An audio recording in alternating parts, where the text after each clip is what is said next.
A Day of Freedom by Jasmine Flagg. I was the first to arrive in the library, 5 name tags on the table next to the mugs. I took mine, Rachel, and walked over to the grand window to breathe in the view of the lake, glittering shards of sunlight on its surface. A swallow swooped the length of the water before vanishing into the forest, but I knew it would not be so peaceful later. The screaming, yelling, anything was permitted on these digital detox and forest freedom days. I felt a twinge of anticipation. The fire's smoky smell was mixed with the musty odour of old books. The house had served as a retreat for returning missionaries, but since the 20s it welcomed people like me. I poured some coffee and selected a flapjack before choosing a seat in one of the high-backed chairs arranged in a semicircle in the centre of the room. The grease on my fingers must be coconut oil, not butter. Of course not butter. A younger woman came bustling in and sat down with a glass of water. No flapjack. She was about 30, with chestnut brown hair in a ponytail, dressed in running gear and trainers. Next a couple entered, young, early 20s. Strange, I wasn't expecting anyone under 40 somewhere like this. The girl was gripping her boyfriend's hand tightly. They looked like students, perhaps. A stubbly, middle-aged guy wearing a South African rugby shirt caught my eye as he sat down.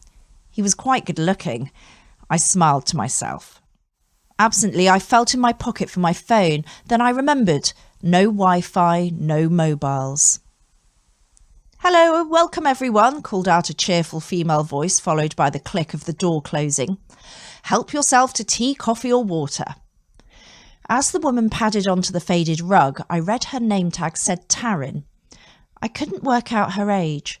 She had smooth, pale skin, watery blue eyes and black bobbed hair. She was wearing a white shirt, grey trousers and flat patent pumps. She'll have to change those in the forest.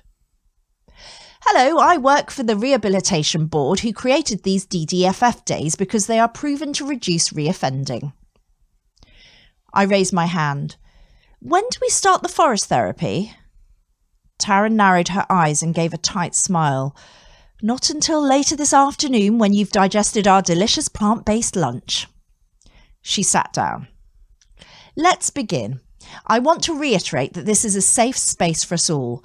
You are permitted to give opinions, although not insults.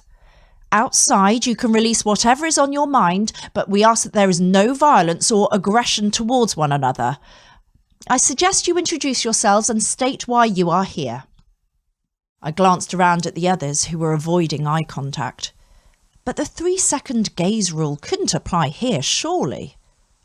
"Who would like to go first?" "I will," muttered the South African man, clearing his throat. "I'm Rex. I opted to come to avoid paying a fine. My offence was I had a barbecue." The woman in sportswear gasped. The young couple visibly winced.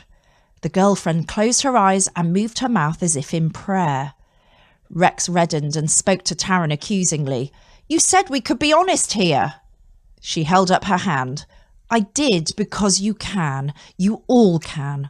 Rex, may I ask why you did that?" He shrugged. "Simple. I missed the taste of meat. I was feeling down. My wife and I had split up and I guess I wanted some comfort food." "What did you cook?" I asked brightly. Rex looked at me and grinned. "The works. Steaks, burgers, marinated chicken. It was black market meat, but the best meal I'd ever tasted. I relished every bite like someone starving who's been offered their dream feast."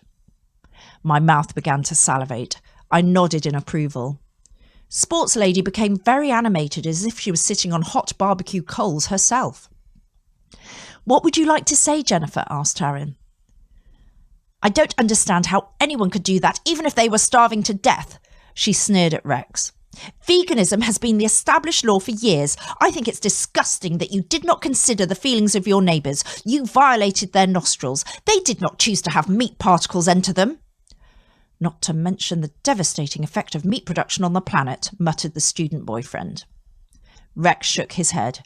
Yeah, I've heard it all before. What about my right to eat meat? But I'm not the only lawbreaker here, am I?" I shifted in my seat.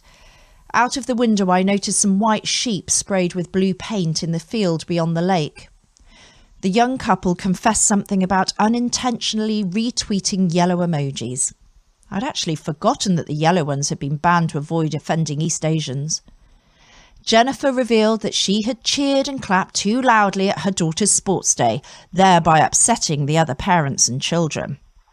I believed I was within the permitted decibel range, but I think my ear was blocked because I'd been recovering from a cold. Jennifer's voice became choked.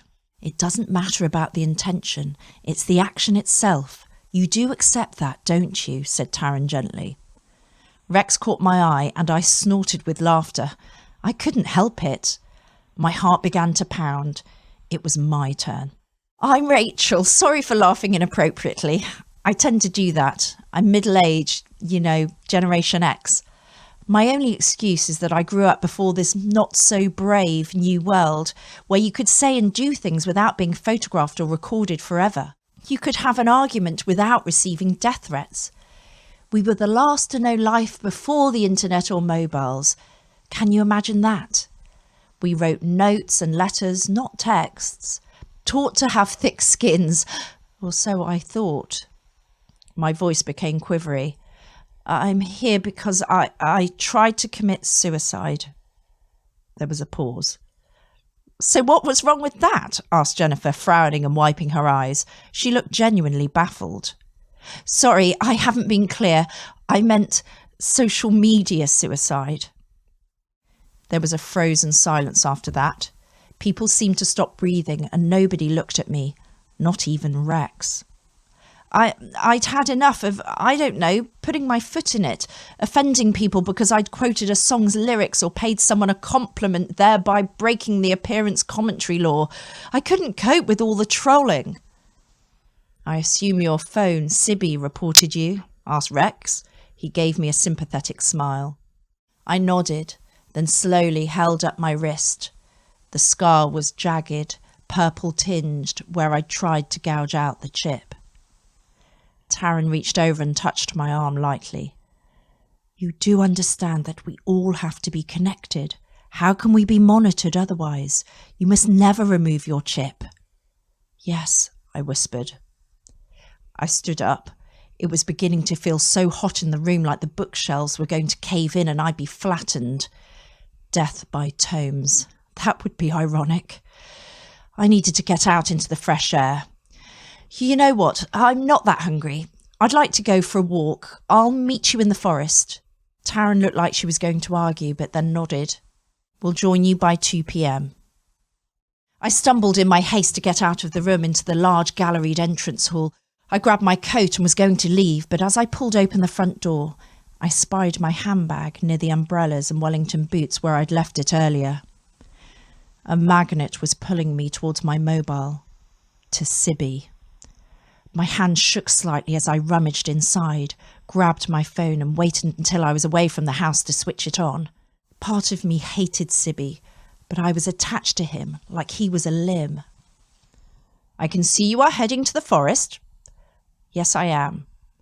Try to make the most of your screaming therapy today, Rachel. You must release the rebellion in you because you know I have no option but to keep on reporting you if you try to delete your social media again. I know. The only escape will be, well, you know what you would have to do. Yes. I breathed in the crisp autumnal air. I saw another swallow dip over the water. Was it soon to migrate like the missionaries who rested here? I was at the water's edge now. I hovered for a moment, but then waded in, not bothering to take off my shoes. The icy coldness made me gasp. I lifted my arm. Sibby began talking more rapidly, but I didn't listen. I threw the phone high in the air and smiled at the satisfying plop as it sank deep into the water.